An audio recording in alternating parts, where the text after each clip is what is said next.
यह कहानी है फेडेक्स कुरियर कंपनी के एक ईमानदार एम्प्लॉय चक नोलन की। चक की हमेशा यही कोशिश रहती है कि हर एक प्रोडक्ट अपनी सही जगह पर तथा सही समय पर पहुंचे।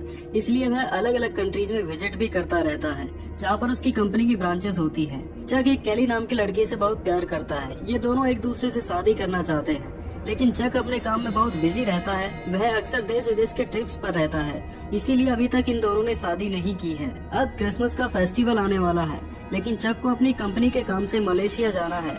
इस बात से कैली बहुत अपसेट हो जाती है, लेकिन चक उससे वादा करता है कि वह क्रिसमस की ईव तक जरूर वापस आ जाएगा।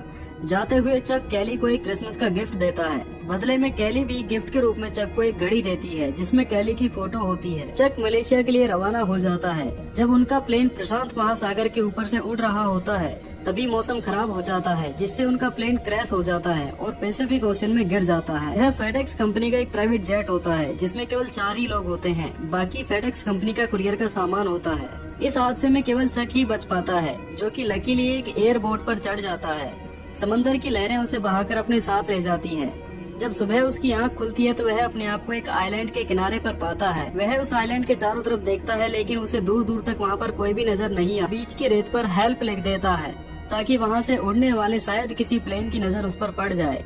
इसके बाद रात हो जाती है और वह सो जाता है। जब सुबह वह जागता है तो देखता है कि पानी की लहरों की वजह से उसके द्वारा लिखा गया हेल्प मिट जाता है। इसके बाद वह लकड़ी के बड़े बड़े टुकड़ों से हेल्प लिखता है, क्योंकि उसे लगता है कि जब कंपनी को प्लेन क्रैश के बारे में पता चलेगा तो वो लोग सर्च ऑपरेशन पर जरूर आएंगे था। अगली सुबह चक डिसाइड करता है कि वह जिस एयरबोट से यहाँ आया था उसी एयरबोट से यहाँ से निकलेगा, क्योंकि वह समझ चुका था कि यहाँ पर उसे बचाने अब कोई नहीं आने वाला। और जब वह वहाँ से निकलने की कोशिश करता है तो बड़ी बड़ी लहरें उसे वापस से पीछे की तरफ धकेलती हैं और इसी दौरान उसके पैर में भी काफी चोट लग जाती है और उसका बहुत सारा खून निकलने लगता है। चक वापस किनारे पर आ जाता है। एक ऐसे ही समय बीतता जाता है और अब चक को यहाँ पर 4 साल हो गए हैं। वह पूरी तरह से बदल गया है। वह दुबला पतला हो गया है, साथ ही में उसके दाढ़ी और बाल भी बड़े हो गए हैं। आइलैंड के वातावरण में वह पूरी तरह से घुल मिल चुका है। साथ ही विल्सन से उसकी दोस्ती और भी ज्यादा। से बाहर निकलने में सबसे बड़ी प्रॉब्लम थी समुद्र की लहरें, उसे वापस किनारे पर धकेल देती थी। इसी वजह से 4 साल तक वह यहाँ से बाहर नहीं निकल पाया था। अब वह यहाँ से बाहर निकलने के काम पर लग जाता है। वह नारियल के बड़े बड़े पेड़ों को काटता है और उनसे अपने लिए एक नाव तैयार करता है। तो यह डिसाइड कुछ समय बाद हवा का रुख बदलता है और वह अपने दोस्त विल्सन के साथ यहाँ से निकल पड़ता है। रास्ते में उसका बड़ी बड़ी लहरों से सामना होता है, जो कि उसे वापस किनारे पर धकेलने की कोशिश करती हैं, लेकिन वह उनको पार कर जाता है और बहुत खुश होता है। लेकिन अब और उसकी गर्लफ्रेंड कैली, जो कि उसे बहुत प्यार करती थी, उसके बिना नहीं रह सकती थी। अब उसने भी शादी कर ली थी। उसकी एक फैमिली थी और एक बेटी भी थी। चक उससे मिलने जाता है। कैली चक को देखकर बहुत खुश हो जाती है और उसे गले से लगा लेती है।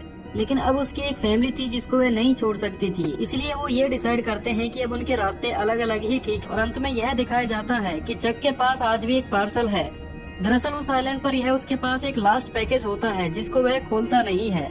उसके अंदर यह भावना होती है कि अगर वह यहाँ से वापस लौटा तो वह इस पार्सल को डिलीवर करेगा, क्योंकि वह अपने काम के प्रति बहुत ज्यादा रिस्पॉन्सिबल था। वह इस पैकेज को डिलीवर करने जाता है, लेकिन घर पर कोई नहीं होता। वह पार्सल को दरवाजे पर रख देता है और उस पर एक नोट लिखता है कि this package saved my life, thank you, Chuck Nolan. और मैप देख रहा है और कंफ्यूज है कि उसे कहाँ जाना चाहिए। तभी एक लड़की वहाँ आती है और वह कहती है, लगता है कि तुम खो गए हो। चक कहता है कि हाँ, मुझे भी ऐसा ही लगता है।